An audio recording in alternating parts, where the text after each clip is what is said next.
when Merritt Lawson threw herself through the broken window of a burning restaurant to save a girl she had never met.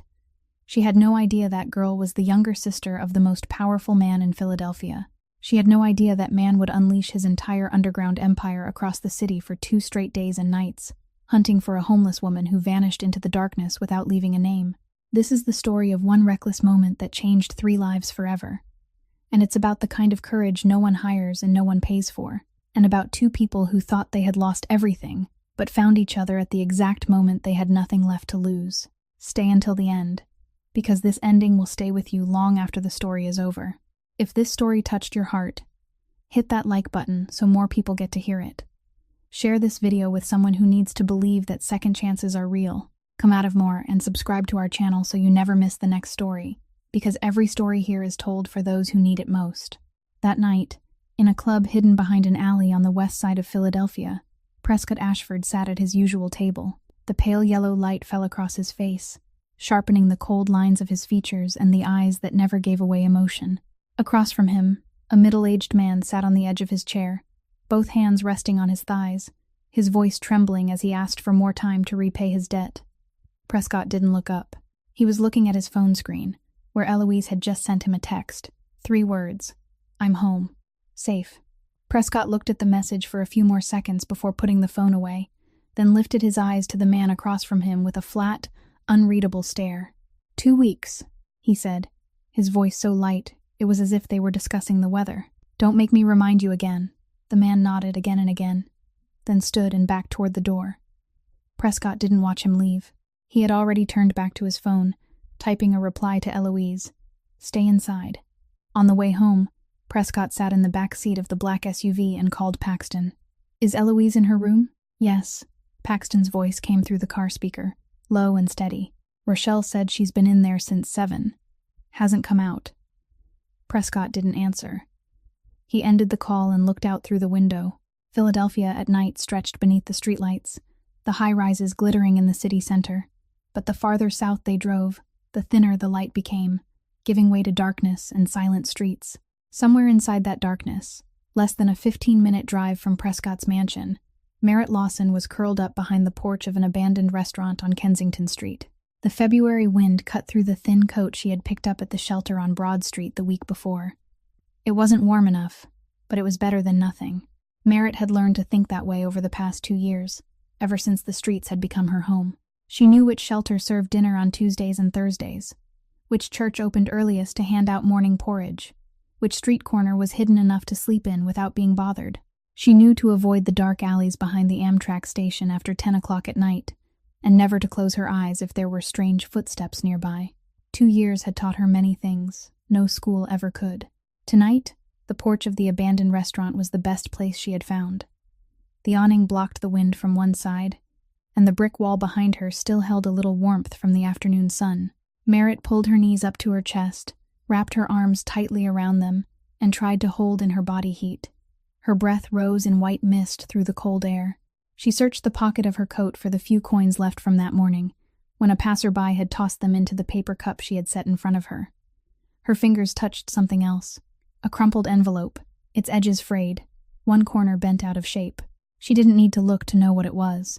For 2 years, she had carried it with her, through every shelter, under every bridge, behind every abandoned porch. For 2 years, it had stayed in her coat pocket, not opened once. Merritt held the envelope in her hand for a few more seconds, her fingers brushing lightly over the paper, then tucked it back into the inside pocket of her coat. Not now. Not yet. She rested her head against the brick wall and closed her eyes. Sleep didn't come, but she kept her eyes shut anyway, because sometimes pretending to sleep was enough to make it through a night. The wind whistled through the broken window frame of the restaurant behind her, carrying the smell of rotten wood and old dust. On the other side of the city, Prescott Ashford stepped into his mansion, went straight up to the 2nd floor, and stopped in front of Eloise's door. The light was off. He pressed his ear to the door and heard nothing. He didn't knock. He had learned months ago that knocking only made her retreat further. Prescott stood there for a moment, then walked to his own room. Eloise was 19, but the girl behind that door hadn't truly spoken to anyone in over a year, not since the accident that took their mother. Prescott was 14 years older than his sister, old enough to have watched her grow up, old enough to remember the bright, talkative girl she had been before, grief turned her silent, and the world became a place she wanted no part of. 5 therapists had come and gone. Eloise attended the sessions, sat in the chair, answered in single words, and waited for the hour to end. At night she barely slept, and when she did, she woke gasping from dreams she refused to describe. Some nights, Prescott's security cameras showed her slipping out through the side gate after midnight, wandering the streets alone for hours, sitting in abandoned buildings or empty parks until dawn. Prescott had tried locking the gate. Eloise stopped eating for 3 days. He unlocked it. He was the most powerful man in Philadelphia, and he couldn't keep his own sister safe from herself. The February wind was still shrieking across the porch of the abandoned restaurant, and Merritt still kept her eyes closed, but sleep didn't come. Instead, pieces of memory kept rising like the tide, even though she had spent the past 2 years trying to drown them. 2 years ago, Merritt Lawson had been a pediatric nurse at St. Jude Hospital in downtown Philadelphia. She worked in intensive care, where the sickest children were brought, where every night shift was a battle to steal back each breath for little patients who hadn't yet had time to understand what pain truly meant. Merritt loved that work. She knew every child in the ward by name. She remembered which child liked to hear singing before sleep, which child was afraid of needles, which child liked to hide a pill under the tongue and spit it out when no one was looking. For 4 years, she worked there without taking a single holiday off, accepting every night shift her coworkers refused, and not once was she reprimanded. Then that night came. Merritt's last shift at St. Jude began at 10 o'clock at night and ended when she lost everything. The chief physician in the department, the one in charge of the night shift that evening, had made a serious mistake while adjusting the medication dose for a young patient in critical condition. Merritt discovered it and reported it at once, but it was too late. The child didn't survive. The next morning, the hospital needed someone to take responsibility. The chief physician had 20 years of experience, connections to the board of directors, and his own lawyer. Merritt had 4 years of seniority and an employee badge that was about to expire. The hospital's choice didn't take more than one closed-door meeting. They placed the entire blame on Merritt, saying she had been careless during her shift, that she hadn't followed reporting procedures, that the error lay in nursing care, not in the doctor's order. And when the case went to court, the only person Merritt trusted turned her back. Talia, her best friend, a nurse in the same department, the woman with whom Merritt had shared night shifts for 3 years, the woman Merritt had once given the last of her packed dinner to on nights when the hospital ran out of meals, stood before the court and testified that Merritt had shown signs of negligence during that night shift. Talia didn't look at Merritt when she spoke. She looked down at the table, her voice flat and even, as if she were reading a passage someone else had written for her. And perhaps that was exactly what it was. Later, Merritt would understand that Talia had testified under instruction, because the hospital had threatened that if she didn't cooperate, her position would be gone too. But understanding didn't make it hurt any less. The trial lasted 3 days. On the last day, when the judge read the verdict, finding Merritt guilty of professional negligence during a critical shift, sentencing her to a suspended sentence, and banning her from medical practice, Merritt heard a sound behind her. It wasn't the sound of someone speaking. It wasn't an objection. It was only a heavy collapse, as if someone had held herself together for too long and finally couldn't bear it anymore. Her mother fell right there in the audience seating. The emergency team arrived within 7 minutes, but to Merritt, those 7 minutes lasted longer than all 4 years she had worked at St. Jude. And when they shook their heads, Merritt knew the court's verdict hadn't only taken away her profession. It had also taken away the only person in the world who believed she was innocent, without needing to ask one more question. After that, everything fell apart in an order Merritt couldn't count fast enough to understand. The conviction appeared in every background check. No restaurant, no store, no place at all would hire someone with a record like hers. The rent was late by 1 month, then 2 months, then the eviction notice was taped to her door. She left the apartment with one backpack and the coat her mother used to wear, with an envelope in the pocket that she didn't know her mother had slipped in there, perhaps the night before the trial, when she still believed everything would be all right.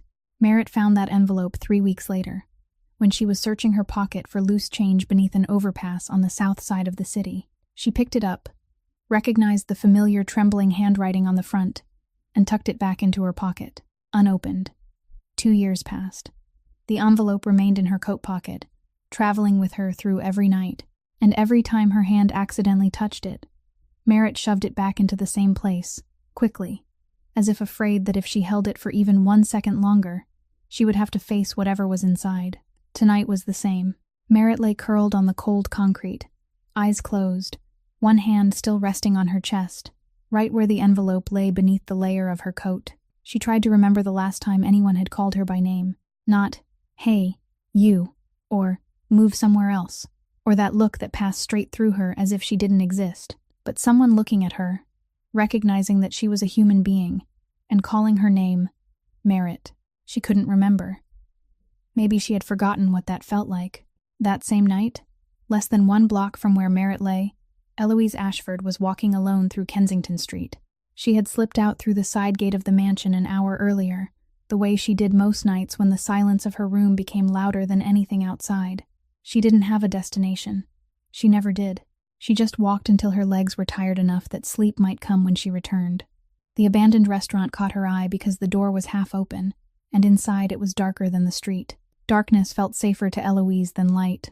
She stepped inside and sat on the floor near the old bar, her back against the wall, her knees pulled up, her headphones in but no music playing. She just wanted to sit somewhere no one would find her. No one would ask how she was feeling. No one would look at her with that careful expression people used when they were afraid she might break. She didn't notice the embers still smoldering beneath the layer of ash from a fire someone had built for warmth before. She didn't hear the rotten wood beginning to crackle as the embers flared up again, but Merritt heard it. She was curled behind the restaurant porch when the popping sound of bursting glass pulled her awake. Then came the smell of smoke. Not the smell of cigarettes or exhaust, but the thick, choking smell of burning wood and old paint turning to vapor. Merritt pushed herself up and ran toward the front. Fire had caught along the ground floor window frame, orange light dancing behind the broken panes, and through the sound of the flames, she heard coughing. Someone inside, choking on smoke. Merritt had no time to think. She wrapped her coat around her right hand, gripped the edge of the broken side window, and climbed in. Glass sliced through the fabric, but she didn't stop. Inside, the smoke was thick at chest level. Merritt lowered herself and crawled close to the floor, remembering the mandatory fire safety training she had taken every year at the hospital. Smoke rises. Cleaner air stays closer to the ground. She crawled toward the coughing, both hands sweeping over the hot tile floor, her eyes stinging, tears streaming without stopping. She found the girl crouched behind the old bar, pressed against the wall, both arms wrapped around her knees, her face buried in her sleeves.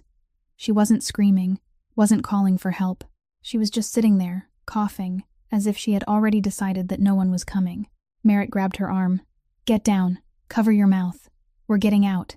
She spoke fast and firmly, in the voice of a nurse used to giving orders in an emergency room. Eloise looked at her through smoke, stung eyes, startled, but she obeyed. Merritt pulled off her coat and pressed it over the girl's nose and mouth, then gripped her hand and began crawling back toward the window, one arm pulling Eloise, one hand gripping the floor. The fire had spread wider now, the heat striking her face as if she were standing before an oven thrown wide open. She could see the light from the front window, only a few more yards. Then came the crack. A wooden beam fell from the ceiling. Merritt didn't have time to dodge it.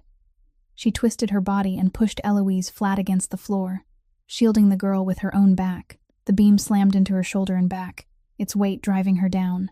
Pain so sharp it cut her breath in half. But the girl beneath her was still breathing, still coughing, still alive. Merritt clenched her teeth, braced herself, shoved the beam aside, then dragged Eloise through the last stretch to the window. She pushed her out first, then pulled herself after. Cold air rushed into her lungs like a slap, and she coughed uncontrollably, but her hand still held the girl steady. Merritt guided Eloise to the sidewalk, sat her down, and her nurse's instinct immediately replaced everything else. She tilted the girl's head to one side to keep her airway open, placed 2 fingers on her wrist to check her pulse, then used her thumb to gently lift her eyelid and look at her pupils. Steady pulse, good pupil response. The girl was all right. Merritt wanted to say something, but her mouth would no longer open. Her vision darkened, her knees buckled, and she fell sideways onto the cold sidewalk. Prescott's phone rang at 11:40. Paxton's voice was tight. "Eloise isn't in the house. The side gate camera shows her leaving at 10:15. Prescott was already reaching for his coat when the second call came. A report from one of his men stationed in Kensington. A fire at an abandoned restaurant, a young woman matching Eloise's description, sitting on the sidewalk outside, and another woman lying unconscious beside her. Prescott ran. He arrived to find Eloise sitting on the curb, her face smeared with soot, shaking but breathing. He dropped to his knees in front of her and gripped her shoulders. "Are you hurt? Does anything hurt?" Eloise shook her head. Then she looked at the woman lying a few steps away and said the most words Prescott had heard from her in months. "She came in for me. She pulled me out, but she fell." Prescott looked over. A woman lay motionless on the sidewalk. Her clothes were wrinkled and worn, her hair tangled, her left hand marked with angry red burns, blood seeping from several cuts along her right arm. The ambulance arrived through the sound of sirens. Paramedics ran over, placed the woman on a stretcher, and began checking her. Merritt woke when the IV needle pierced the back of her hand. She heard someone say, "Take her to the hospital," and her whole body went rigid. Hospital meant paperwork. Paperwork meant her conviction showing up in the system. It meant police questions. It meant losing the last scrap of freedom she still had. Merritt pulled out the IV needle and rolled off the stretcher while the paramedic turned away to get the oxygen tank. She staggered to her feet, dizzy, her ribs aching, but her legs still moved. She slipped into the crowd of onlookers, then vanished into the dark alley behind the building. When Prescott got Eloise into the car and turned back to look for the woman who had saved his sister, the stretcher was empty. The paramedic shook his head. "She left on her own. We couldn't stop her in time." Prescott stood on the sidewalk, looking down at the place where she had just been lying. All that remained was a scorched piece of coat, a few dried drops of blood on the concrete, and not a single name. Eloise was checked by the paramedics right there at the scene. She had no injuries, only a little smoke inhalation and a terrible scare. Prescott drove his sister back to the mansion without saying a single word the entire way. He walked her inside, waited while Rochelle helped her wash up and change, then sat on the chair beside her bed until she lay down. Eloise lay on her side, facing the wall, the way she always slept, but tonight she didn't close her eyes. "Prescott," she said, her voice small and hoarse from the smoke. "Where is she?" "I don't know. Her hand was hurt. I saw it. Her hand was really red. Did she go to the hospital?" Prescott looked at his sister. For the past year, Eloise had barely spoken about anyone. She didn't attach herself to the therapists, didn't remember their names, didn't care who came or went. But tonight, she lay in bed asking again and again about a woman whose name she didn't even know. "I'll find her," Prescott said. Eloise was quiet for a while, then said, so softly Prescott almost didn't hear it, "She didn't have to come in, but she did." Prescott waited until Eloise's breathing settled into an even rhythm before leaving the room. He didn't go to his own bedroom. He went down to the basement. The operations room sat at the end of the basement hallway in the mansion, behind a steel door that only Prescott and Paxton had the code to open. Inside, 3 computer monitors were lined up on the desk beside 2 phones used only for business. Prescott sat down and called Paxton. "I need to find the woman from tonight. She left the scene around 11:30. On foot, injured, no vehicle. Use everything we have." Paxton didn't ask why. Within 2 hours, the file appeared on the screen.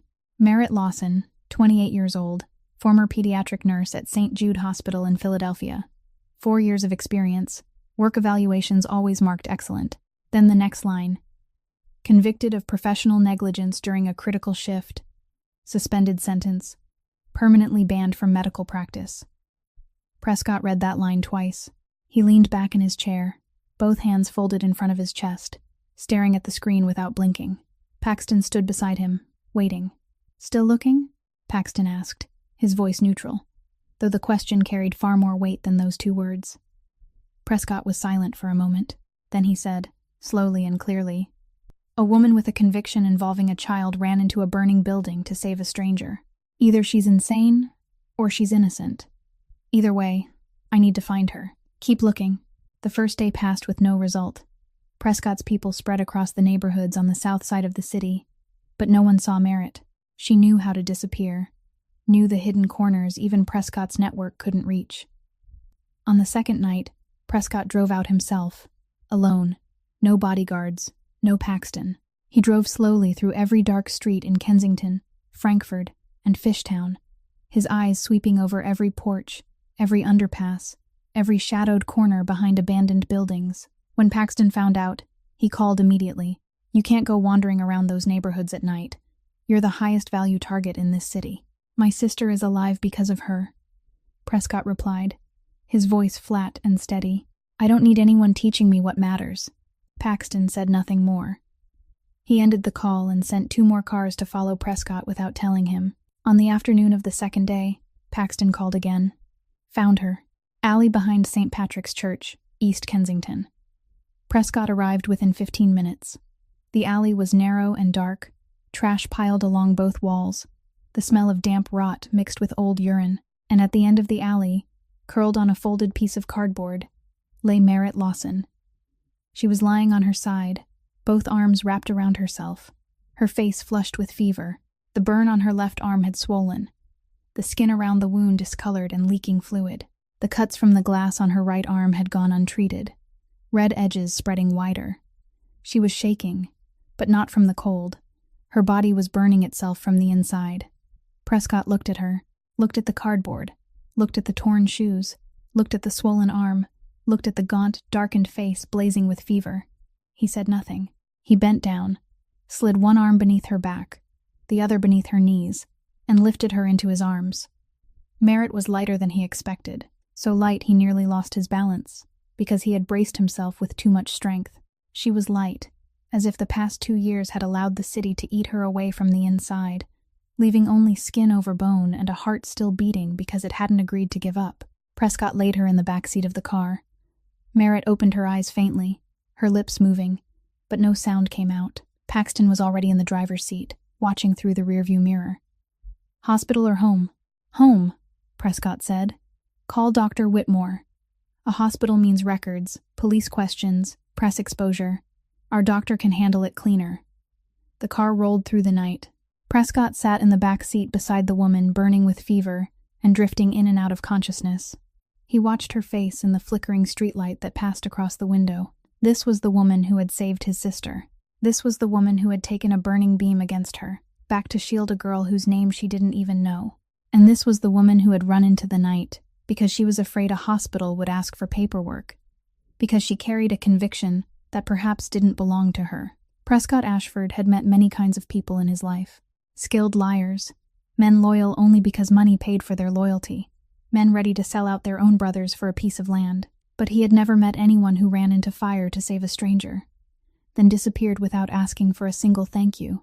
Merritt woke and didn't know where she was. Soft white light from the ceiling lamp spilled across the high ceiling. The walls were painted cream, and the sheets were so cool and soft that she thought she was lying on clouds. Her left hand was neatly wrapped in specialized medical gauze, and her right hand had an IV needle connected to a clear bag of fluid hanging from a stainless steel stand beside the bed. She looked around. The room was larger than any place she had ever lived, even the old apartment she had before she lost her home.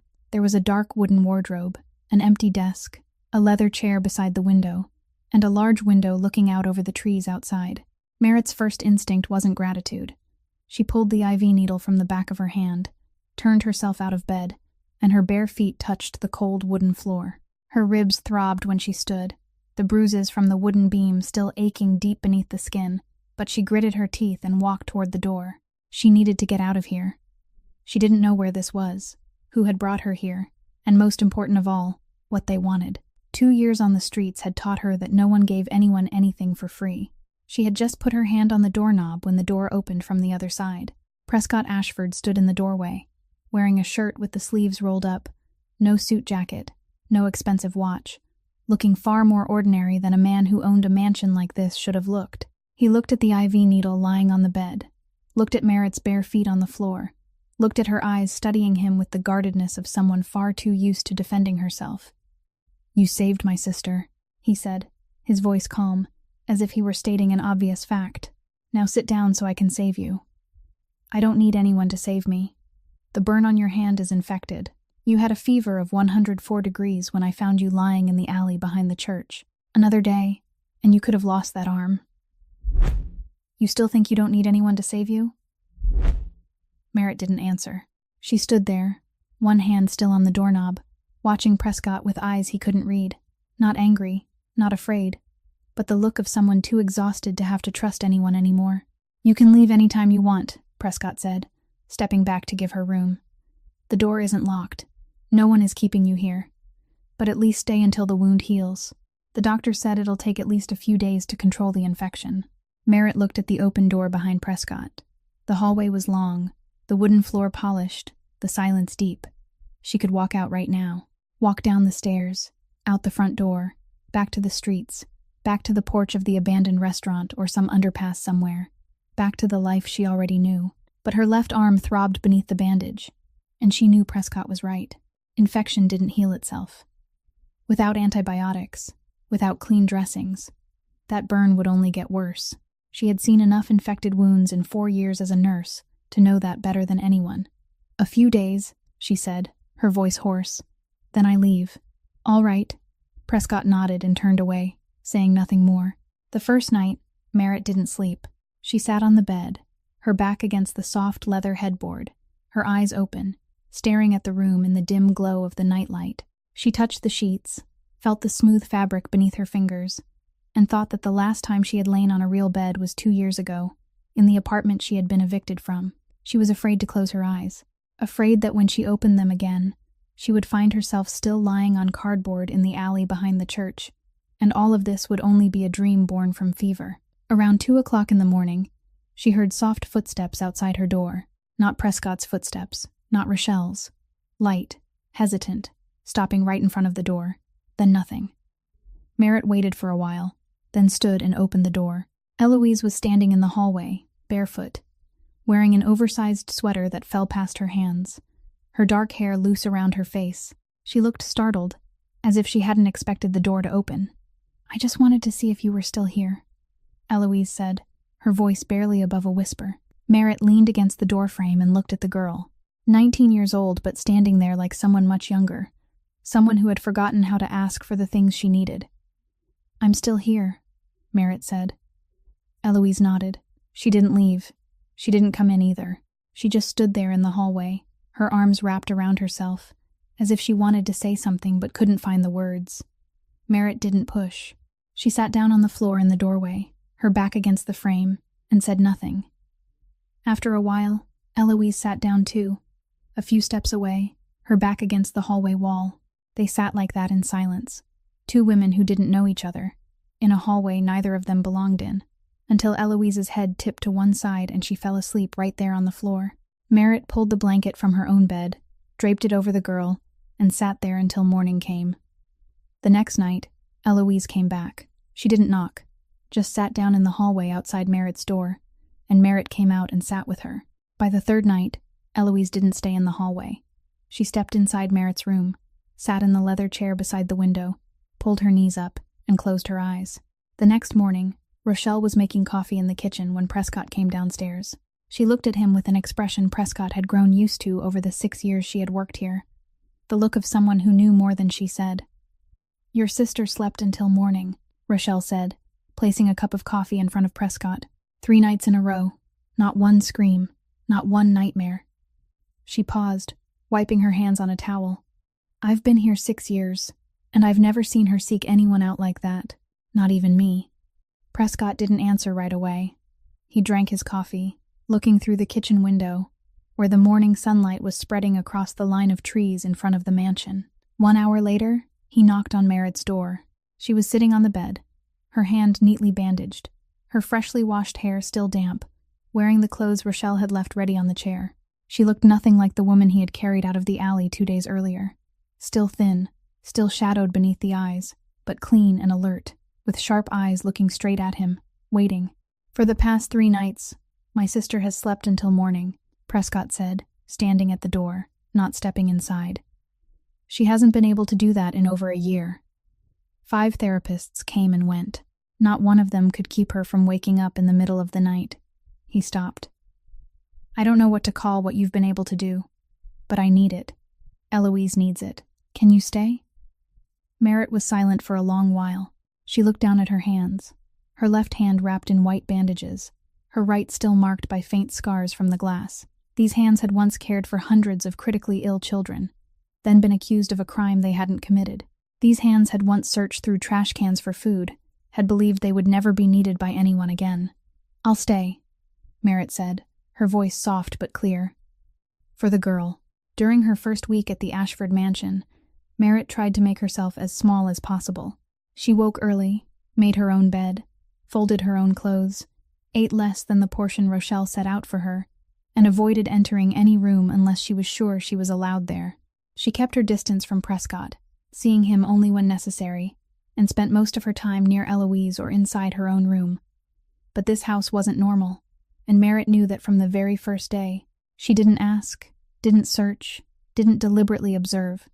But she was a nurse, and 4 years in a pediatric intensive care unit had taught her how to recognize when a room was hiding something. It was the 10th night.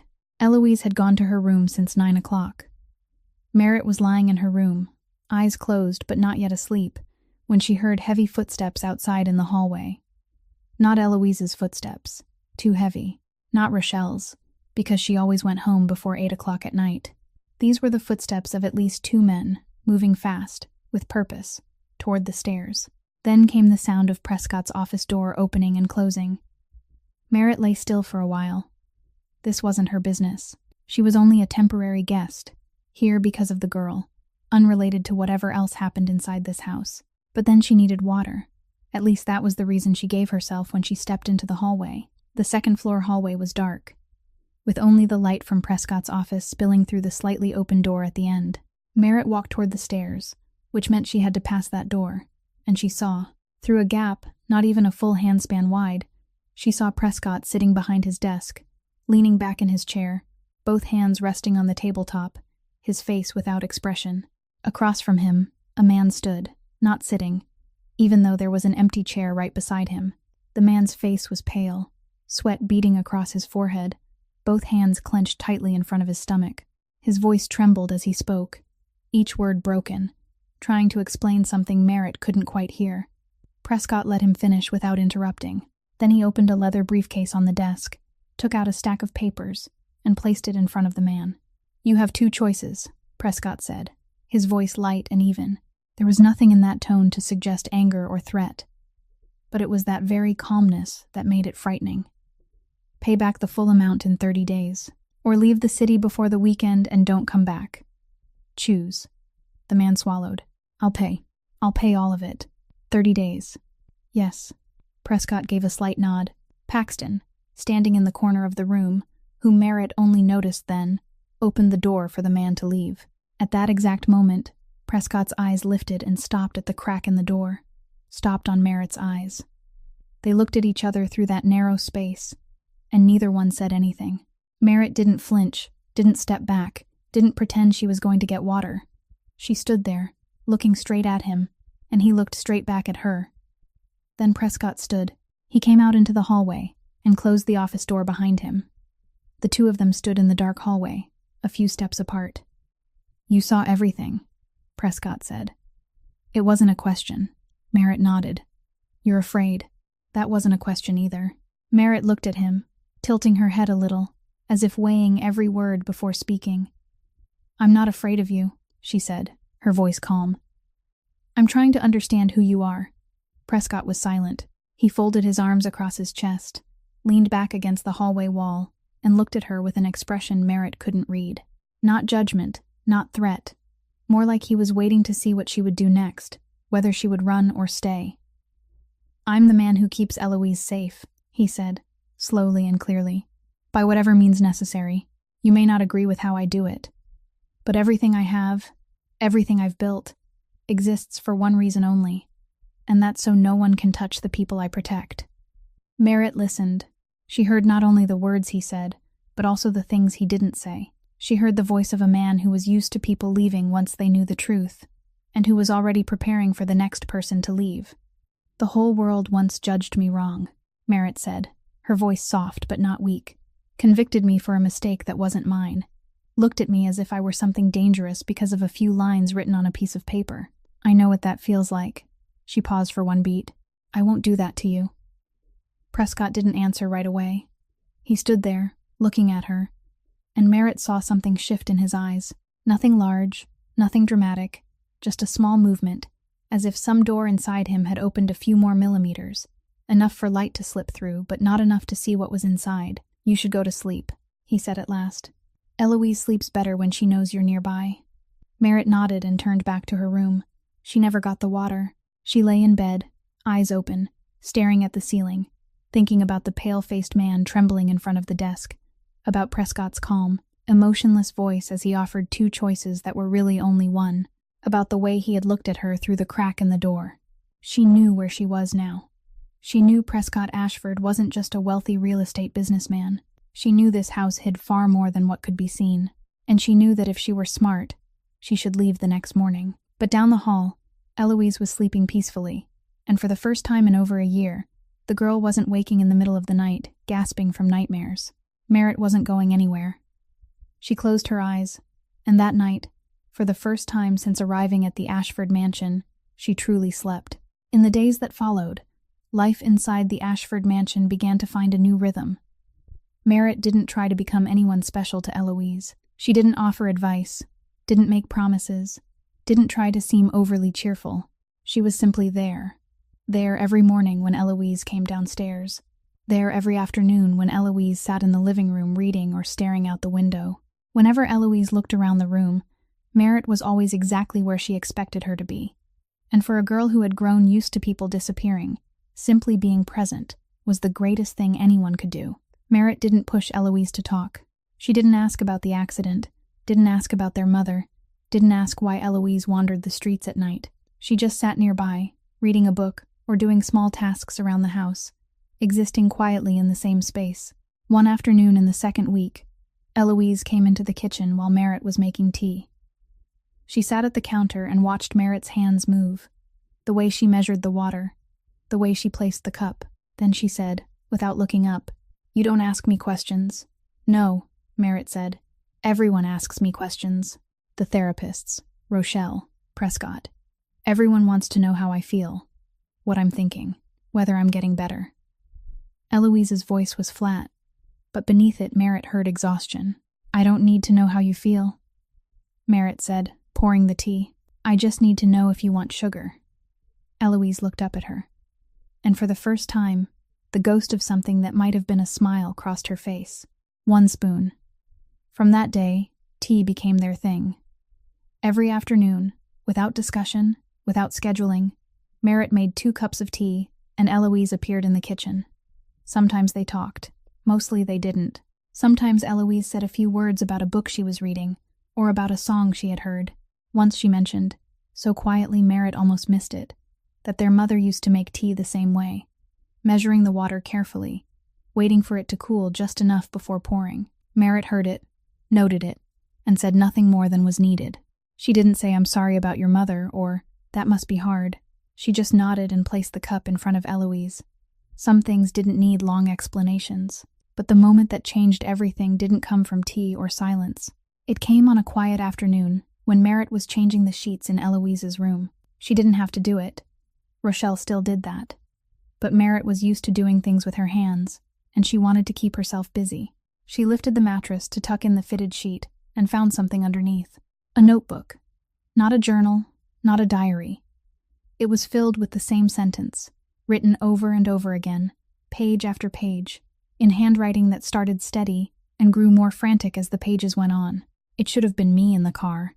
Merritt sat down on the edge of the bed, holding the notebook, and it felt as if someone had struck her in the chest. She knew what this was. She knew because she had carried her own version of it for 2 years. A different sentence, a different guilt, but the same weight. She put the notebook back exactly where she had found it. She didn't tell Prescott.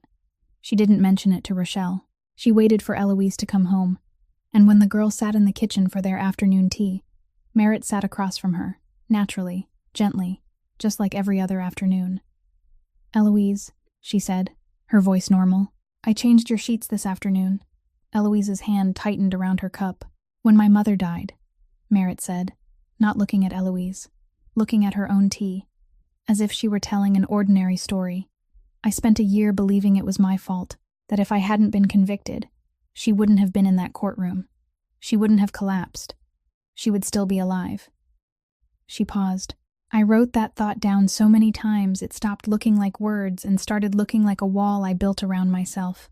Eloise didn't speak, but her breathing had changed, and Merritt could hear it across the table.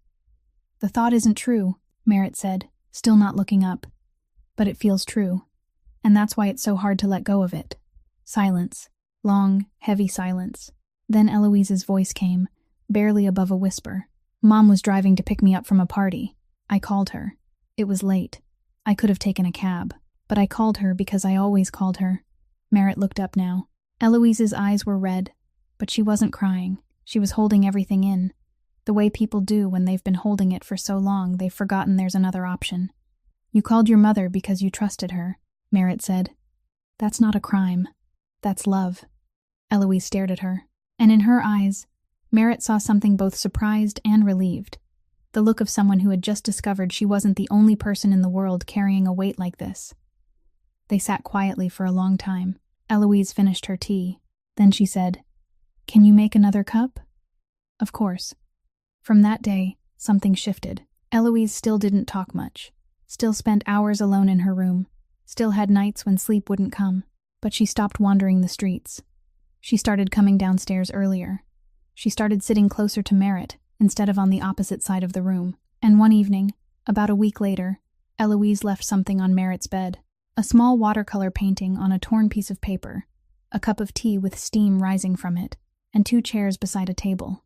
No people in the painting, just the chairs, as if to say, the people don't matter as much as the fact that someone is willing to sit down. Merritt held the painting and felt her chest tighten with something she had thought she was no longer capable of feeling, the feeling of belonging somewhere, even if only inside the quiet world of a girl who had forgotten how to trust. Outside Merritt's room, Prescott stood still. He had come upstairs to check on Eloise and found her room empty. He followed the sound of silence to Merritt's door, and through the slightly open gap he saw Merritt sitting on the bed, holding a small painting. Her eyes reddened. He didn't know what the painting was. He didn't need to. He only knew that his sister, who hadn't willingly given anything to anyone in over a year, had left something at the door of a woman she had known for barely 3 weeks. Prescott stayed there a little longer, then turned away, walked down the hallway toward his room, and for the first time in a very long time, his steps felt lighter than usual. Merritt had been living at the Ashford mansion for about a month when she accompanied Eloise to a follow-up appointment at the clinic one afternoon. Prescott had asked Merritt to go along because Eloise refused to go with anyone else. They were standing outside the clinic, waiting for the car, when 2 women nearby began talking loudly enough for anyone within 10 steps to hear. I heard the Ashford family took in some homeless woman with a criminal record. She's living in the mansion now. Apparently, she was convicted for harming a patient at a hospital. A child patient. And now she's around that poor girl. The other woman shook her head. That family has enough problems. And now they're letting someone like that through the front door. Merritt stood still for a moment. She felt blood rush to her face, felt her hands clench at her sides, felt anger flare from the pit of her stomach, the kind of anger she had swallowed hundreds of times on the streets, when people looked through her, when people talked about her as if she weren't standing there. But today, she didn't swallow it. She turned around. She walked toward the 2 women, her steps even, her back straight, her eyes fixed on the one who had spoken the loudest. That woman stopped talking and stepped back half a step when she saw Merritt coming closer. "I heard what you just said," Merritt said, her voice calm, not raised, not trembling, every word clear, as if she had spent her whole life practicing for this moment. "You looked up my name online and thought you knew who I was, but you don't." Merritt paused for 1 beat, long enough that both women had to look at her, unable to turn away. "For 4 years, I worked in pediatric intensive care. 4 years of night shifts, caring for the sickest children, the cases no one wanted to take. I knew the name of every child in that ward. I knew which child was afraid of the dark, which child would only take medicine if someone told a story first. I knew which child liked to hold a hand while falling asleep, and which child needed music before settling down. Then one night, a mistake happened. It wasn't mine, but I was the one without money to hire a lawyer, without anyone standing behind me for protection, without connections to the board of directors. So I was the one who took the blame. You can read that online, but you can't read the truth because no one bothered to post the truth." Merritt looked straight into the woman's eyes, and her voice didn't waver. "I once slept on the streets. Yes, but even in those days, I never stood on a sidewalk talking badly about a person I didn't even know." No one said anything. The 2 women stood there, their faces flushing red, their eyes dropping down or shifting away. The one who had spoken the loudest opened her mouth as if she wanted to say something, but no words came out. Merritt didn't wait for them to respond. She turned back to Eloise. The girl was standing by the car, watching Merritt with wide eyes. She hadn't moved, hadn't said a word, but on the drive home, Eloise sat closer to Merritt than usual, and halfway through the ride she said, quietly, "No one has ever done that for me before." "Done what?" "Stood up, in front of everyone, like that." Merritt looked at her. "Someone should have done it for me a long time ago. No one did, so now I do it myself." Eloise was quiet for a while. Then she said, "Can you teach me how?" "How to what?" "How to not be afraid of people like that." Merritt looked at the girl, at her dark eyes that held so much behind them, and she said, "You start by knowing that what they say about you doesn't change who you are." That night, after Eloise had gone to her room, Prescott knocked on Merritt's door. He came in and stood leaning against the doorframe, his arms folded across his chest. "Paxton told me what happened at the clinic this afternoon," he said, his voice even. Merritt was sitting on the bed, an open book lying face down across her lap. "What happened?" "You know what happened." Silence settled for a moment. "Do you want me to handle it?" Prescott asked. And in that question Merritt heard more than 4 words. She heard the whole machine behind him, the network she had seen through the crack of his office door that night, the kind of power that could make anyone regret ever opening their mouth. "No," Merritt said, looking straight at him. "I already handled it myself." Prescott looked at her, and Merritt saw something change in his eyes, something different from the night she had watched him deal with the man in his office, different from the moment he had asked her to stay because of Eloise. Before, he had looked at her with gratitude. This time, he looked at her with respect. Those were 2 entirely different things, and both of them knew it. "All right," Prescott nodded, pushing away from the doorframe. "If you change your mind, you know where to find me." He turned to leave. Merritt watched him until his footsteps faded down the hallway. Then she looked down at her hands, at the fingers still marked with calluses from months of gripping cardboard, and folded them closed into fists. She had defended herself, without anyone standing behind her, without any machine, without the power of anyone else. Only the truth, and enough courage to speak it aloud in the middle of a sidewalk full of watching eyes. It happened on a weekend night, about 3 weeks after the incident at the clinic. Eloise had gone to bed early, tired after spending the afternoon helping Rochelle in the kitchen, the first time she had willingly done anything with another person besides Merritt. Rachel had gone home. The mansion was silent in its own way, a silence that was wide and thick, entirely different from the cramped quiet of the alleys Merritt had once known. Merritt went downstairs to the kitchen for water and saw a weak light spilling from Prescott's office. The door wasn't fully closed, only open by a narrow space. She didn't mean to look inside. The last time she had looked through that crack, she had seen something that made her ask herself what kind of man she was living under the same roof with. But tonight, what she saw through the gap was completely different. Prescott was sitting at the desk, but not in the familiar posture of a man working. He sat slightly bent forward, his left arm resting on the tabletop to hold an open notebook in place, his right hand holding a pencil, and he was drawing, not signing a contract, not writing strategic notes. He was drawing a house. Merritt stood there longer than she intended, because the image in front of her didn't match anything she had come to know about Prescott Ashford. The most powerful crime boss in Philadelphia was sitting alone in a dark office, drawing a house with pencil on yellowed paper, and on that face that was always without expression, Merritt saw something she had never seen before. Tenderness, the kind of tenderness of a person touching something private and precious that he let no one know about. She knocked softly on the door. Prescott looked up, and his first reflex was to close the notebook. Fast, clean, as if she had just caught him doing something wrong. "Do you need something?" he asked, his voice back to normal, calm, controlled. "I came to get water," Merritt said. "I saw the light on." She looked at the closed notebook on the desk. "What were you drawing?" "Just nothing." Those 2 words ended the conversation more clearly than any door could have. Merritt nodded, didn't push, didn't ask anything more. She went to get water and returned to her room.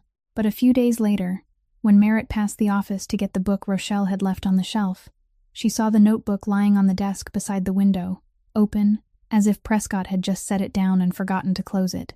She didn't mean to look, but her eyes passed over the page lying open, and she stopped. It was a drawing of a small house, not a mansion, Not a glass and steel building like the place where she was standing. A one-story house, with a front porch, trees on both sides, a little swing in the yard, the kind of house any ordinary family might dream of. The lines were steady, deep, well-proportioned. Not the kind of drawing someone made for fun, but the kind made by a person who had learned, practiced, and loved this seriously. Merritt lightly turned a few pages. The notebook was thick, many pages already yellowed, the pencil lines faded with time. On the first page, a small line was written in the corner, in young handwriting that wasn't yet steady. Prescott Ashford, 18 years old. From the first page to the last, across 15 years, there were dozens of house drawings. Every house was different, but all of them shared one thing. They were all small, all warm, all with yards, all with trees, and all looked like places where a real family would live, not places meant to be displayed or used to impress anyone. Merritt put the notebook back exactly where it had been, on the same page, at the same angle. She left the room without taking the book she had come to find.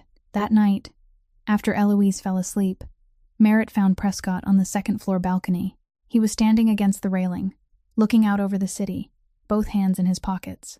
The light from the distant buildings touched his face, and in that moment, he looked tired in a way no expensive suit could ever hide. "People say you're the most dangerous crime boss in Philadelphia," Merritt said, standing beside him and looking out in the same direction over the city. "But I think you're just a man who was never allowed to live the life he wanted." Prescott didn't turn to look at her. He stood still, both hands still in his pockets, but Merritt saw his shoulders sink slightly, as if an invisible layer of armor had just been removed. "When I was 18, he said, his voice softer than usual, "I told my father I wanted to study architecture. I had found schools, submitted applications, gotten accepted." He stopped. My father sat across from me at the dinner table and said, "You're an Ashford. You don't have the right to choose." He wasn't angry. He didn't shout. He only said it as if he were reporting the weather. He died when I was 25. His will left me two things: the entire family empire, and one sentence: keep it or lose everything. I kept it, not because I wanted to, because it was the only thing my father left me, and I was afraid that if I let it go, I wouldn't have anything of him left. Merritt listened, and she heard more than the words he said. She heard the 18-year-old boy, who had once wanted to draw homes for other people, but had been locked inside a life no one had asked him whether he wanted. "No one has ever said that to me," Prescott said, his voice slightly rough. "Said what?" "That I wasn't allowed to live the life I wanted. People only see the result. They see the power, the money, the fear I create. No one asks whether I ever wanted any of it." "Maybe because you've never let anyone see the notebook," Merritt said softly. Prescott finally turned to look at her, and in his eyes there was something bare that Merritt had never seen in this man before. Not power, not control, only the pure surprise of someone who had just been seen in the place he had hidden most carefully. They stood there in silence for a while, the night wind moving gently across the balcony. Then Merritt spoke, her voice slower, more careful, because she knew what she was about to say would carry weight. "I was crushed by the system, Prescott, wrongfully convicted, driven out of my profession, pushed onto the street. Everything I lost was because that system decided I wasn't worth protecting." She paused. "And you stand outside that system. You operate by your own laws. I don't know what I'm supposed to think about that." Prescott didn't look away. He looked at her, and he didn't defend himself. "I'm not asking you to forgive what I've done," he said, each word slow. "I only want you to know that I didn't choose to start here. I was born here, and every day, I'm trying to find a way out." Merritt looked at him, and she believed him, not because of the words he said, but because of the notebook of house drawings he had kept for 15 years, because of the small homes with yards and trees that he had drawn again and again in the dark, because that was the truest proof that inside this powerful crime boss, there was a man still dreaming of another life. Merritt didn't know exactly who Garrett Ashford was inside Prescott's operation, but she knew he was Prescott's biological uncle, knew he came to the mansion at least twice a week, and knew he always gave her a smile that was far too wide whenever they met. That smile had made her uncomfortable from the very first day, not because it was fake, but because it was too real, too friendly, too eager, the kind of friendliness that, after 4 years as a nurse, Merritt had learned to recognize and guard herself against. In the hospital, when a patient's family member was too warm toward medical staff, there were usually two reasons. Either they were genuinely kind, or they wanted something. Garrett belonged to the second kind. Merritt recognized it in the way he asked questions. Not large, obvious questions that were easy to notice. Small ones, scattered here and there, seeming harmless. Where did you take Eloise today? Is Prescott traveling for business this week? What time does Eloise usually go to her appointments? Does Paxton go with you every time you leave the house? One question was normal. Two questions were curiosity. But when the same person asked the same kinds of questions every week, and you put them together, they became a complete picture of schedules, routes, and the times when this house had the least protection. Merritt told Prescott one evening, when the two of them were sitting in the kitchen after Eloise had gone to her room. "Your uncle asks me a lot of questions. A normal person doesn't need to ask," she said, her voice calm but serious. At the hospital, when someone asked too much about a patient's schedule, about the nurses' shifts, about when the room had the fewest people, it usually meant they were planning something. "I don't know what your uncle is planning, but I think you should pay attention." Prescott looked at her, tilting his head slightly, then said, "My uncle has been in this family since before I was born. He taught me almost everything I know. He's just curious about you.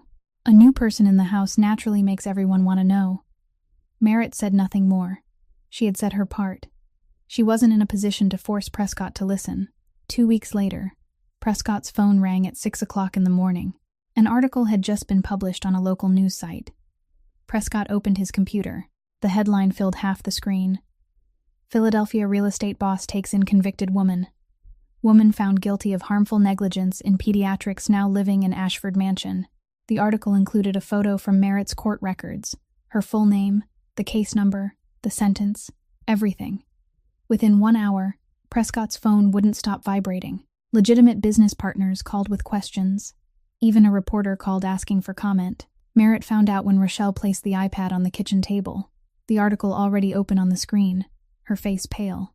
Merritt read it, line by line, word by word, every detail of her life laid bare for the whole city to read. Her hands trembled faintly, but her face didn't change. She was used to being judged. This time, there were only more people doing it. Prescott sat in his office, reading the article for the third time, and this time he wasn't reading the content. He was reading the source. Who had given Merritt's court file to the press? The record was public, but someone had to know her full name and case number to find it, and only a very small number of people in this house knew Merritt's full name and her past. Merritt's warning echoed in his head. "Find out who contacted that paper," he told Paxton over the phone. Paxton took less than 1 day. The call had come from a disposable number to the newsroom, but the email attached to it contained details only someone inside the family would know. The trail led straight to Garrett. Prescott wasn't surprised. He only stayed silent for a long time while Paxton read the report, then nodded once. "Call a meeting. This afternoon." That afternoon, Garrett walked into the basement meeting room of the mansion, with the confidence of a man who thought he held the upper hand. He sat in the chair across from Prescott, folded his arms, and even gave a faint smile. Prescott didn't smile. He opened his laptop, turned the screen toward Garrett, and pressed one key. A list of transactions appeared on the screen, line after line, number after number, account after account. Every transfer Garrett had secretly moved out over the past 5 years, not 1 cent missing. The smile vanished from Garrett's face. The meeting room was so silent that Merritt, standing out in the hallway, could hear the steady hum of the air conditioner inside. "I've known for 3 years," Prescott said, his voice light and even as always. "I didn't use it because you're family, because you're the man my father left behind, because I thought blood meant something." He paused. "But you didn't attack me. You attacked a woman with nothing to defend herself with. You laid her life out for the whole city to look at, not because she did anything wrong, but because you needed an excuse to damage me. Because I'm pulling out of the areas where you make the most money." Garrett opened his mouth. Prescott raised his hand. Not a large gesture, only one finger lifting from the tabletop, but it was enough to make Garrett close his mouth at once. "You have 48 hours to leave the city," Prescott said. "The clock starts the moment you stand up from that chair." Garrett looked at Prescott, looked at Paxton standing beside the door, looked back at the laptop screen, where 5 years of transactions were glowing clearly. He stood without saying another word and walked out of the room. No violence needed, no shouting needed. Only the truth, patience, and the calculation of a man who had waited for the right moment to strike. That night, Merritt was sitting in the kitchen when Prescott walked in. He poured a glass of water, stood against the kitchen counter, and looked at her. "You were right," he said. "About my uncle, about the questions, about all of it. I should have listened to you from the beginning." Merritt looked at him and gave a small nod. "Next time, listen." After Garrett left the mansion, Prescott didn't go down to the kitchen for dinner. He didn't check on Eloise the way he did every night. He went straight up to the second floor, entered his office, and closed the door. Rochelle watched him go, still holding the dish towel in her hand, then turned to Merritt with worried eyes. But she didn't go upstairs. She knew which boundaries shouldn't be crossed in this house. Paxton passed by the office once, stopped in front of the door, lifted his hand as if to knock, then lowered it and walked away. Merritt made tea for Eloise, sat with her until the girl's eyes grew heavy, waited until her breathing was even, then walked toward the end of the hallway. She knocked. Once, soft but clear. There was no answer. Merritt didn't wait. She opened the door and stepped inside. The office was dark. Prescott hadn't turned on the light. The only light came from the large window behind the desk, where the street lamp cast a faint yellow streak through the parted curtain. Prescott sat in the chair behind the desk, leaning back, both hands resting on the armrests. In front of him, on the desk, was a glass of whiskey already poured but untouched. Merritt didn't turn on the light. She didn't ask whether he wanted to talk. She pulled out the leather chair across from the desk, sat down, and remained silent. Not the kind of silence that was awkward or waiting. It was the silence of someone who understood that sometimes having another person beside you mattered more than having someone speak. They sat like that for a very long time. The wall clock ticked steadily in the dark. A soft wind moved outside the window. The city sounded far away, low and even, like the breathing of something larger than both of them. Then Prescott spoke. His voice was softer than Merritt had ever heard it. Not the voice of a man who gave orders to an entire empire, but the voice of someone speaking to himself, and only by chance being overheard. "My uncle taught me everything I know, since I was 12 years old. How to read people, how to read a room, how to know who was telling the truth, and who was waiting for the right moment to stab me in the back." He stopped and took a breath. "And today I drove him out of my life." Merritt listened. She didn't rush to answer. She let each of Prescott's words settle into the dark room before she spoke. "You didn't drive out your uncle," she said, her voice calm and certain. "You drove out the man who betrayed you. Those are two different people. The man who taught you everything when you were 12 and the man who leaked my records to the press to hurt you. They're not the same person. The first one may have been sincere. The second one wasn't." Prescott was silent. He looked at the glass in front of him and still didn't drink. "Sometimes I don't know what I have left," he said, his voice lower. "If I let go of all this, the family empire, the network, everything my father left behind, if I release all of it, what do I have left?" Merritt looked at him in the darkness, at the outline of his face in the faint streetlight, at those broad shoulders bending beneath a weight that didn't come from muscle, but from 15 years of carrying his father's unwanted destiny. "You have Eloise," she said. "You have me." She paused for one beat. "And you have the notebook of house drawings in the drawer that you think no one knows about?" Prescott turned to look at her. In the darkness, Merritt couldn't clearly see the expression on his face, but she heard a soft exhale, the kind of breath a person lets out when he has finally released something he has held for far too long. Then he laughed. Not the cold smile he used in meeting rooms, not the polite smile he kept for business partners. Just a small smile, a little tired, a little sad, but real. The smile of a man sitting in the dark and discovering he wasn't as alone as he had believed. "How long have you known?" he asked. "About the notebook?" "Long enough," Merritt said. "You didn't say anything. Because it belongs to you. It wasn't my business. But you asked what would be left if you let go of everything, and I think the answer is in that notebook. What would remain is the person you truly are, before someone else decided who you had to become." They sat in silence a while longer. The glass of whiskey on the desk was still untouched. The night wind still moved softly outside the window, and in the dark office on the second floor of the Ashford mansion, a man used to keeping everything inside had let a woman see the part of himself he hid most carefully. Not because she forced him, But because she had stayed long enough for him to believe that he could, Garrett Ashford left Philadelphia within 48 hours, exactly as Prescott had ordered. But he didn't leave with the intention of disappearing. He left with every piece of inside information that decades inside the Ashford family had given him. Eloise's schedule, her appointment times, the routes the car took each day, the guard's shift change times, who usually accompanied her, who drove the car. And he took all of it to the people who had waited a very long time to find one crack in the wall Prescott Ashford had built around himself. It happened on a Wednesday afternoon. Merritt wasn't with Eloise that day because she was at the clinic for the final follow-up on her wound. Eloise had gone to her weekly session with the new therapist Prescott had arranged, a small office downtown. Paxton sent a familiar driver to take her. But when the driver arrived at the therapist's building, Eloise was no longer in the waiting room. The receptionist said a man had come in 20 minutes earlier, said the Ashford family had sent a different car because of a schedule change, and Eloise had gone with him without questioning it.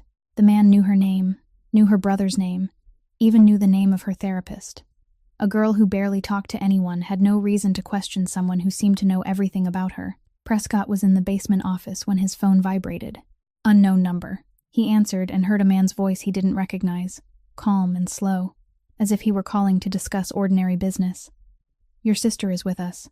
I think you should talk." Prescott didn't answer at once. He lowered the phone onto the desk, and Paxton, standing beside him, saw something he had never seen in 10 years of following Prescott. Prescott's hands closed into fists, tightening until the knuckles went white, veins rising along the backs of his hands. His face didn't change, still calm, still cold, but his eyes were different. Those eyes were burning. Prescott stood and began giving orders. Fast, urgent, without rhythm. Call everyone back. Block every exit from the city. Contact every connection. Right now. Immediately. Paxton took the orders, but he recognized that something was wrong. Prescott was reacting, not thinking. He was letting fear lead the way, and fear never led anywhere good. Just then, Merritt appeared in the doorway. She had just arrived home, and Rochelle had told her the news the moment she stepped through the door. Merritt looked at Prescott standing in the middle of the room, his eyes red, his hands clenched, his voice higher than usual. She looked at Paxton holding the phone with tension across his face. She looked at the whole room trembling beneath the fear of a man who had never feared anything until today. Prescott. Merritt's voice cut through the room.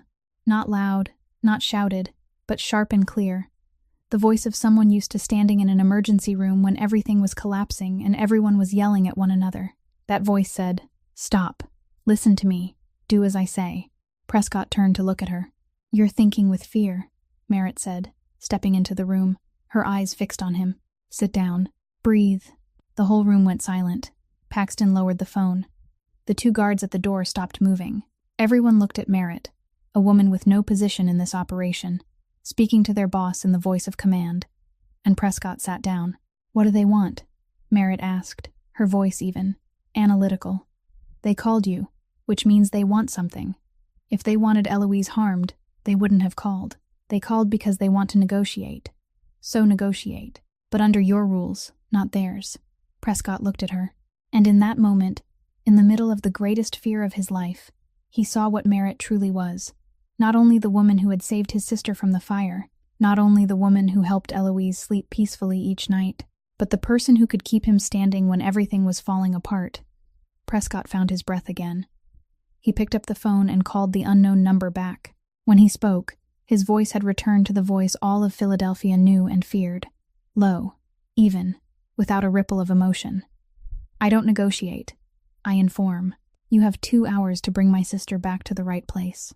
If I don't see her after 2 hours, I'll come myself, and I won't bring negotiators." He ended the call. Then he looked at Paxton. "Find the location. Use everything we have." Paxton nodded and disappeared from the room with the phone pressed to his ear. Prescott stood, put on his coat, and headed for the door. Merritt was already waiting in the hallway. "I'm coming with you," she said. It wasn't a question. Prescott stopped. "No, it's dangerous. Eloise will be scared when she's brought out. She doesn't do well with chaos, with strangers, with loud voices. You need someone who can handle the situation inside. But when Eloise comes out, she needs someone she trusts. I'm going." Paxton, walking behind them, looked at Prescott. "She's right. Prescott looked at Merritt for a long moment, then nodded. You stay in the car. You don't step out until I say it's safe. All right. 2 black SUVs rolled away from the mansion in silence. No sirens, no lights, only 2 vehicles slipping into the Philadelphia night like 2 shadows. In the first car, Prescott sat beside Paxton, his face cold as stone, but the hand resting on his thigh was still clenched tight. In the second car, Merritt sat alone in the back seat, staring out through the window, and she thought of Eloise. She thought of the girl somewhere out there, maybe sitting in silence the way she always did when the world became too much, retreating into herself, going somewhere inside her own mind where no one could reach her. And somewhere in the city, in a room Eloise didn't recognize, the girl sat on a sofa, her feet tucked under her, a TV playing something she didn't watch. On the table sat a plate of sandwiches and a glass of water. Eloise didn't eat. She didn't speak to anyone. She just sat there, her arms wrapped around herself, her face blank, her eyes fixed on nothing. The men in the room thought she was calm. They didn't know that this was what shutting down looked like. Eloise had gone somewhere inside herself where they couldn't follow, and she was waiting. Because Prescott would come. Prescott always came. Paxton called back within 40 minutes. Found her. A rental house in Bensalem, northeast of the city. 2 guards, maybe 3. She's on the first floor. The 2 black SUVs turned onto the dark road leading out toward the suburbs, past neighborhoods where the lights grew farther apart, past empty lots and old warehouses, until Paxton signaled for the vehicles to stop 2 blocks from the house. Prescott looked through the car window. The house looked so ordinary it was suspicious. 1 story, peeling white paint, tall grass in the front yard, a light on in the living room. The unfamiliar car parked in the yard wasn't a luxury vehicle, wasn't armored, only an old sedan anyone could drive without drawing attention. I'll go in first, Paxton said, his voice professional, without emotion. The team follows. You wait until I call. No, Prescott said. I'm going in with you. Paxton looked at him. In 10 years of following Prescott, Paxton knew when he could object and when he couldn't. The look in Prescott's eyes right now said he couldn't. You stay behind me, Paxton said at last. Right behind me. And you listen to me. Prescott nodded. Paxton opened the car door and signaled to the team behind them. 4 men moved through the darkness, fast, silent, professional. Merritt sat in the second car, watching through the glass. She saw Paxton and the team approach the house from the back, saw their shadows disappear behind the fence. Then she saw nothing else. She sat in silence, both hands clenched on her lap, and counted every second. Inside the house, everything happened faster than Merritt imagined. Paxton and the team handled it all before Prescott even stepped through the back door. By the time he entered the living room, the 2 guards were already face down on the floor, their hands pinned behind their backs, while Paxton stood nearby with an expression that made the whole thing look as if it hadn't been worth breathing harder than usual. Prescott didn't look at them. He looked straight toward the end of the living room, where an open door led into a smaller room. He stepped through. Eloise was sitting on the sofa in the small room, her feet tucked under her, her arms wrapped around herself, her face blank. The TV was still on, the volume low. She hadn't moved from that position in hours. Eloise looked up when she heard footsteps. She saw her brother standing in the doorway, and her face didn't break apart or collapse. She only said, in a quiet, steady voice, I knew you'd come. Prescott crossed the room in 3 long steps. He sat down beside his sister, put both arms around her, and held her against his chest. He held her tight, and his hands were shaking. Prescott Ashford, the man all of Philadelphia knew for a cold calm that never wavered, was holding his sister on the sofa of a cheap rental house in the suburbs, and his hands were shaking so hard that the girl in his arms could feel it too. You're shaking, Eloise whispered. Yes, Prescott admitted, his voice thick. I'm shaking, because I was scared. You get scared too? The thing I'm most afraid of in this world is losing you. Paxton stood in the doorway and turned his face away. He said nothing, but his jaw tightened, and he blinked faster than usual. Prescott stood and walked Eloise out of the house, one arm around her shoulders. Outside in the yard, the night air was cold and clean. They walked toward the second SUV. Merritt opened the car door the moment she saw them. She stepped down, and Eloise saw her before Prescott could say anything. Eloise pulled away from her brother and walked straight to Merritt. She didn't run, didn't collapse. She just walked to her, stopped, and stood there, close enough that their shoulders almost touched. "You came too," Eloise said. "I came too," Merritt said, and then Eloise did something she hadn't done with anyone in over a year. She leaned her head against Merritt's shoulder, just for a moment, just long enough for Merritt to feel the weight of it.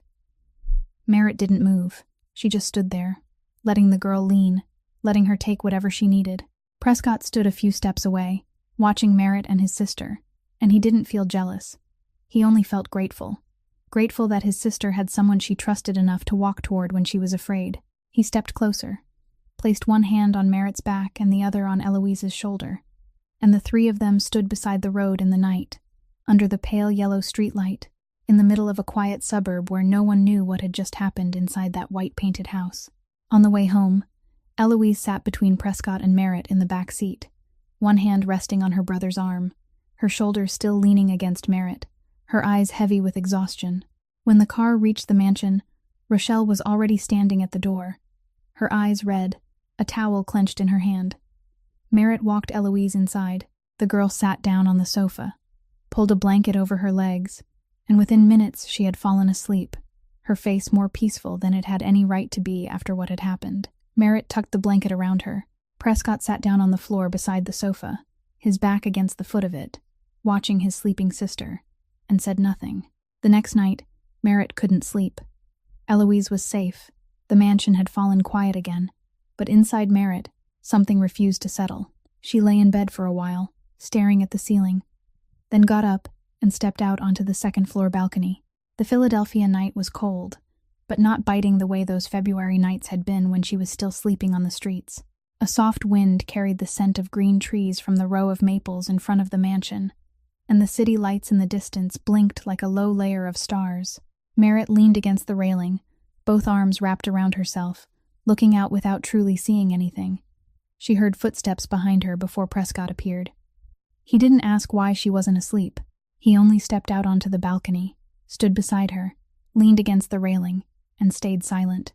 They stood that way for a long while.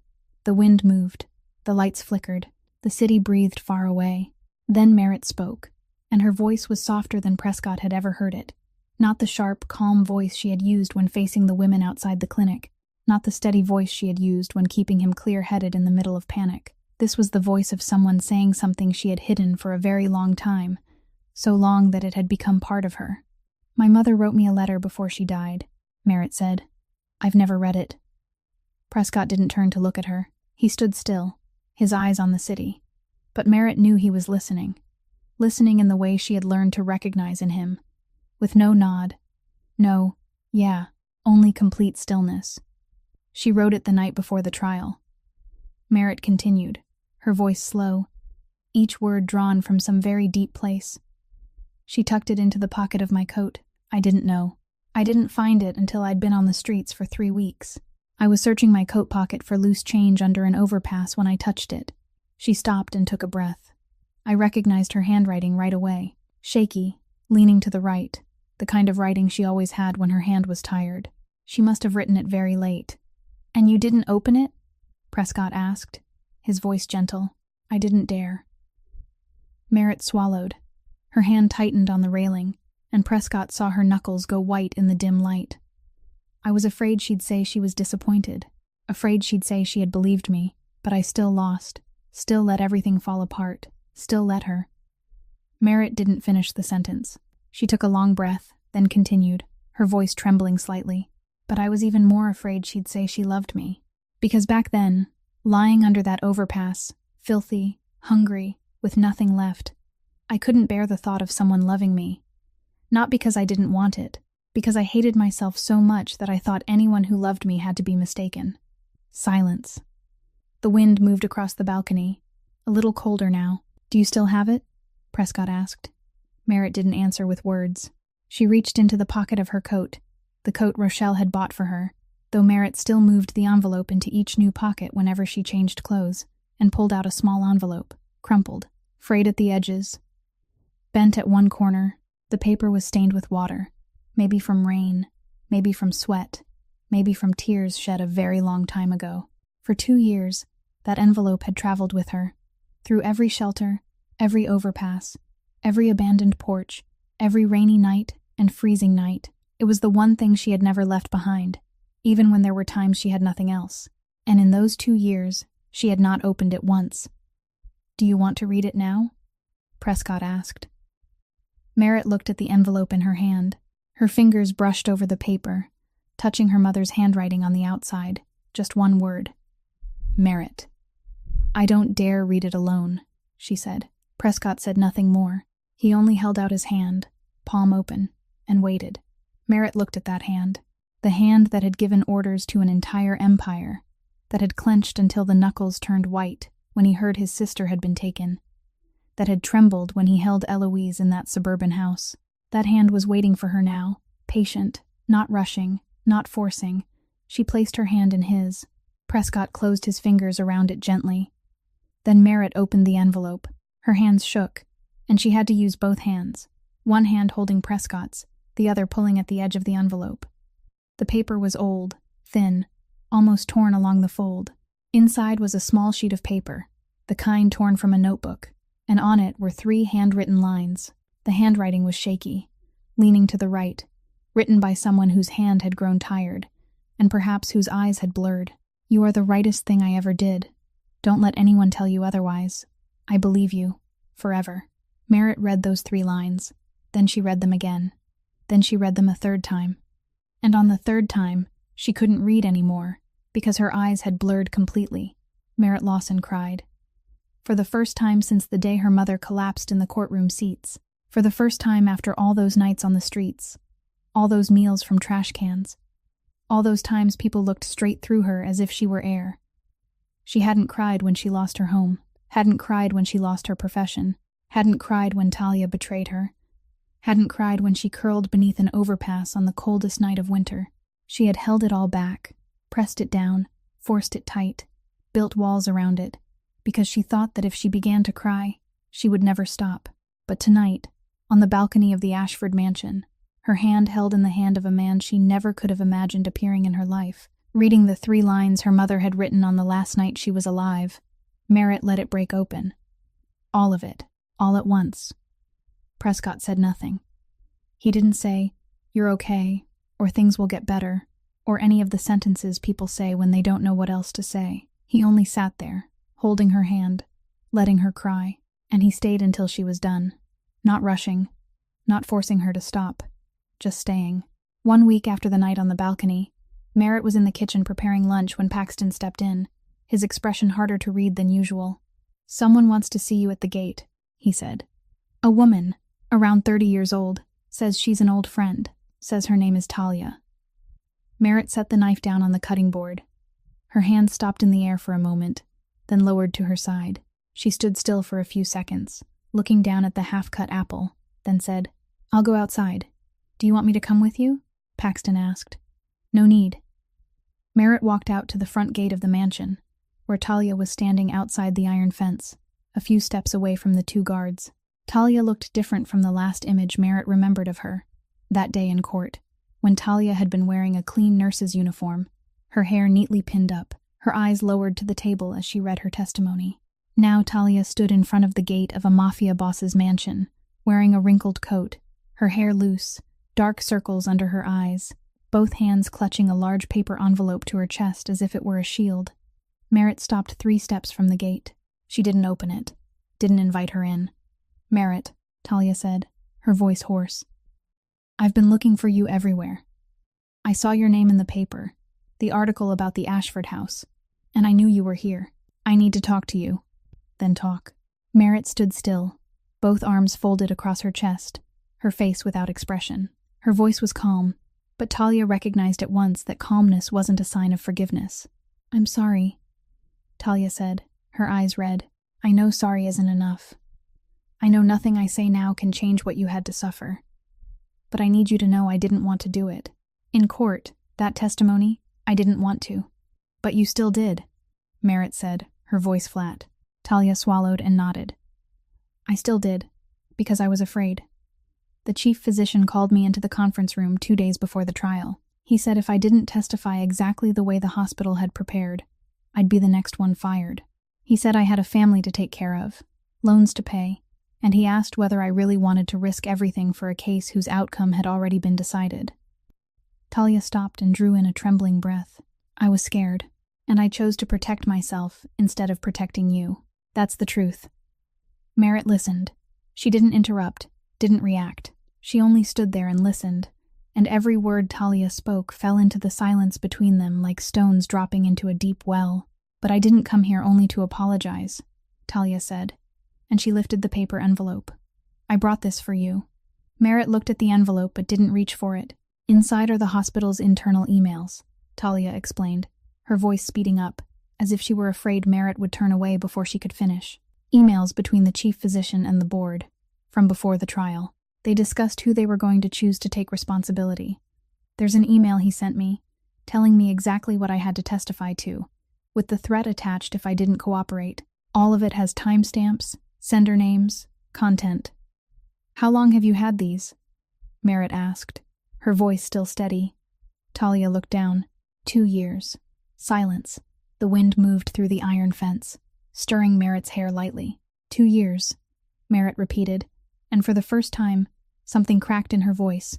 Not a break, only a small fracture, enough for Talia to see what was hidden behind that calm wall. I slept on the streets for 2 years. And you kept this in a drawer, Talia cried. Not loudly, not dramatically, only tears slipping down her cheeks in silence, the kind of crying that belonged to someone who knew she didn't deserve forgiveness but hoped anyway. Merritt watched Talia cry. Then she reached through the bars of the fence and took the envelope. She didn't say thank you, didn't say I forgive you, didn't say anything at all. She only held the envelope, turned around, and walked back toward the mansion without looking back. Talia stood outside the gate, watching until Merritt disappeared behind the door, then wiped her eyes and walked away, and Merritt didn't know where she went, nor did she want to know. That night, Merritt placed the envelope on the table in front of Prescott. He opened it and read every email, his eyes moving quickly over the lines Merritt had read again and again all afternoon.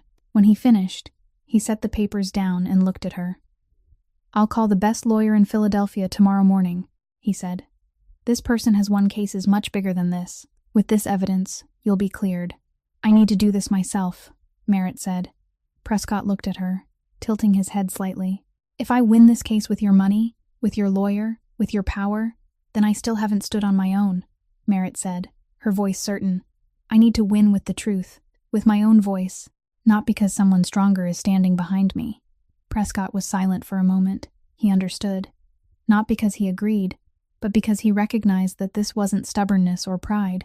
This was dignity, the very thing Merritt had been stripped of, and now she was taking it back, in her own way. At least let me pay the court fees, he said. Court fees are fine, Merritt nodded. But I stand in court myself. I tell my own story myself. No one speaks for me anymore. The appeal hearing took place on a Tuesday morning, 2 months after the day Talia stood outside the gate of the Ashford mansion, with the paper envelope in her arms. 2 months for the lawyer to verify the validity of the evidence, for the court to arrange the hearing schedule, for Merritt to prepare for the moment she had waited for through 2 years, but had never dared to believe would come.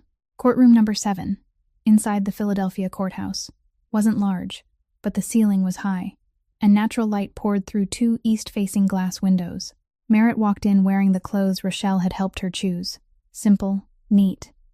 Not meant to impress anyone, but meant to make sure no one looked at what she was wearing, instead of listening to what she had to say. The lawyer sat beside her, a middle-aged man with silver hair whom Prescott had introduced. But Merritt had been the one to interview and choose him. She didn't choose the best lawyer. She chose the one willing to listen to her and let her tell the story the way she wanted to tell it. Across the courtroom, the chief physician sat in the witness section beside the hospital's lawyer. He looked older than he did in Merritt's memory, his hair grayer, his shoulders narrower, but he still wore an expensive suit and still carried the calm expression of a man used to being protected by the system. Merritt didn't look at him. When the judge called Merritt Lawson to testify, she stood, walked to the witness stand, placed her hand on the Bible, took the oath, then sat down, and she began to tell. She didn't cry. She didn't raise her voice. She didn't make it dramatic. She told it in the voice she had used for 4 years when reporting a patient's condition to the attending physician. Calm, clear, every detail in its proper place, nothing excessive, nothing missing. She told them about 4 years of working in pediatric intensive care. about the night shifts no one wanted to take, about how she knew the name of every child in the ward, knew which child was afraid of needles, which child needed to hear singing before sleep, about the salary she had never complained about, because she loved that work more than anything else she had ever done. Then she told them about that night, about the error in the doctor's order that she had discovered and reported, but too late, about the closed-door meeting the next morning, where the hospital board decided who would be made responsible, about the fact that she had no lawyer, no connections, no one standing on her side, about the courtroom testimony of her best friend, the person she had once given the last of her dinner to on night shifts, who had stood up and said things that weren't true because she had been pressured. She told each event in its proper chronological order, leaving nothing out, adding nothing, decorating nothing. And when she finished, the courtroom was so silent that the clerk's fingers could be heard tapping on the keyboard. After that, Merritt's lawyer stood and presented the evidence. One by one, the hospital's internal emails were shown on the screen. An email from the chief physician to the board, discussing how to direct responsibility toward the nursing staff. An email he had sent to Talia, instructing her on exactly what to testify, with the final line attached. If you don't cooperate, your position will also be reconsidered. Every email, every timestamp, every sender name and recipient name, the hospital's lawyer objected, but the evidence was too clear. The chief physician sat in the witness section, his face growing paler with every email that appeared on the screen. The judge took a 20-minute recess to review the materials, then returned. When she read the ruling, her voice was even and formal according to procedure, but each word fell into the courtroom like a heavy stone. The old verdict was overturned. Merritt Lawson was declared innocent of every accusation related to professional negligence. Her medical license was restored. Her criminal record was expunged. Merritt sat at the witness stand and listened to the ruling. She didn't jump up, didn't embrace her lawyer, didn't turn to look at the chief physician with triumph in her eyes. She only sat there, back straight, both hands resting on her lap, and listened. She listened to every word, letting each one settle into her, into the deepest place where she had carried that wound for 2 years. Then she turned to look toward the back of the courtroom. Prescott sat in the last row, wearing a black shirt, no suit jacket, his eyes fixed on her. And beside him, Eloise sat in the chair, her hands folded in her lap, looking at Merritt. Eloise didn't hold up a sign or a drawing. She only looked at Merritt, and for the first time since they had met, Eloise smiled. Not a ghost of a smile, not the faint shadow of one. A real smile, full and warm, the kind that reached her eyes, the kind that said everything words couldn't. Merritt's eyes filled with tears, not the kind of crying from the night on the balcony, not the kind that broke open, just quiet tears, relieved tears, the kind that come when someone has finally set down something far too heavy after carrying it for far too long. Outside the courthouse, the Philadelphia noon sun shone directly down on the stone steps. Merritt stood on the steps, face lifted, eyes closed, letting the sunlight touch her skin. Prescott stepped out and stood beside her, with Eloise on his other side. "I have my name back," Merritt said, her eyes still closed, her voice light, as if she were speaking more to herself than to Prescott. "Merritt Lawson, nurse, not a criminal." Prescott looked at her standing in the sun, her face peaceful for the first time since he had met her, and he said, "You were never a criminal. Now the whole world knows it." 3 months after the trial, Merritt Lawson put on a white coat again. Not at St. Jude Hospital. Not at any major hospital in the city. She wore it in a small clinic on Kensington Street, less than 2 blocks from the porch of the abandoned restaurant where she had once slept. A free clinic, for people with no insurance, no address, no one asking after them. The people this city looked straight through every day as if they didn't exist. Merritt knew they existed. She knew because she had once been one of them. On the first day she opened the clinic door. A middle-aged man stepped inside, shy and hesitant, his eyes lowered, one hand gripping the edge of his torn coat. He didn't dare sit down in the chair until Merritt said, "Sit down. This place is yours." Prescott didn't only pay the cost of opening the clinic. He founded a free legal fund in Merritt's mother's name, for people wrongfully convicted who had no money to hire lawyers. The fund wasn't large, wasn't famous, and had no press conference or grand launch event. There was only a small office, 2 lawyers working full-time, and a wooden sign carved with Merritt's mother's name hanging at the door.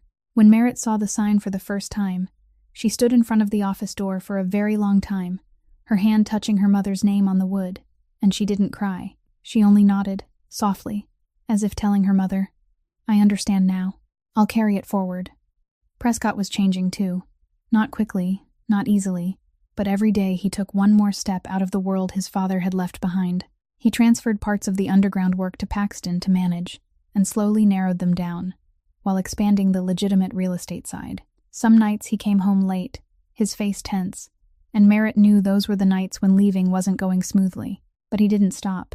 Every morning he still got up, still had breakfast with Eloise and Merritt, and every night he still sat on the balcony looking out over the city. But his eyes no longer looked like the eyes of a man guarding territory. They looked like the eyes of a man imagining another life, and for the first time, daring to believe that life could be real. Eloise was changing too, not quickly, not dramatically, but in ways that mattered. She started going outside during the day, not just at night. She enrolled in an online art course, something she had wanted to do before the accident but never had the courage to start. She still had quiet days, still had nights when sleep was hard, but the notebook under the mattress had fewer pages filled now, and one afternoon Merritt found a new page in it, different from the rest, with only one line written in steady handwriting. "It wasn't my fault." Merritt put the notebook back and said nothing. Some victories don't need an audience. One afternoon, Eloise came downstairs and found Merritt in the kitchen. She was holding a small canvas, the kind from her art supplies. "I painted something," Eloise said. "Can I show you?" "Of course." Eloise turned the canvas around. It was a watercolor painting, more skilled than the first one she had left on Merritt's bed, more detailed, more deliberate. 2 cups of tea on a table, steam rising. 2 chairs, one on each side, and this time, in the chairs, 2 figures. Not detailed, not realistic, just shapes, one leaning forward, one leaning back, but clearly 2 people sitting together. At the bottom, in small, careful letters, Eloise had written, "The one who stayed." Merritt looked at the painting, looked at the 2 figures, looked at the tea, the chairs, the words at the bottom, and she felt her chest warm in a way no coat ever could. The one who stayed. Not a nurse, not a maid, not someone who had been hired or rescued. The one who stayed. The person who had sat on the hallway floor at 2 in the morning and said nothing. Because sometimes saying nothing was everything. That night, after Eloise went to her room, Prescott found Merritt in the living room. He was holding the old notebook, the notebook of house drawings Merritt had first seen in the dark office, the notebook he had kept since he was 18 years old, filled with dozens of drawings of small houses for a life he had never had. "I want you to keep this," Prescott said, handing the notebook to her. Merritt took it, feeling the old leather cover soft beneath her fingers. She opened it, turning through the familiar pages, the small houses with yards and trees that he had drawn for 15 years. Then she reached the final page, and her hand stopped. The last page wasn't an old drawing. The pencil lines were new, sharp, untouched by time. A small 1-story house, a wide front porch, green trees on both sides, a swing in the yard, and in front of the door, 3 people stood beside one another. The tallest one, a woman standing beside him, and a younger woman on the other side. 3 figures, 3 people. "I've never drawn for anyone before," Prescott said, his voice soft. Merritt looked at the drawing. Her fingers moved over the pencil lines, touching the 3 figures, touching the roof Prescott had drawn, with hands that trembled, because this was the first time he had drawn for real people, and not for a dream. Her other hand rose to her chest, touching the envelope in her pocket, the crumpled envelope she still carried every day, with her mother's 3 shaky lines inside. 2 things, one from the past, one from the future. One said, "Your mother believes you." One said, "Someone wants to build a home for you." And Merritt held both close to her. The story of Merritt Lawson and Prescott Ashford wasn't a fairy tale. There was no magic, no one waving a wand and turning her life perfect. There was only a woman pushed outside by the world who refused to stop being herself, and a man who had never been allowed to live the life he wanted, but finally dared to choose again. No one has the right to define you by the worst moment of your life. Human dignity doesn't depend on a bank balance or the words written in a file. Sometimes the very people who have been abandoned are the ones who teach us what it truly means to love. And staying when you could leave, staying when everything outside says it isn't worth it, That is the bravest thing a human being can do. If this story touched you, please hit the like button so more people can hear it. Share this video with someone you think needs to believe that life still has second chances. And subscribe to our channel so you don't miss the next stories, because every story here is told for the people who need it most. How did this story make you feel? Please leave a comment below. We always listen to every line of your comments. I wish everyone watching this video good health, a joyful life, and peace every day. Thank you for staying until the end. Goodbye, and see you again in the next video.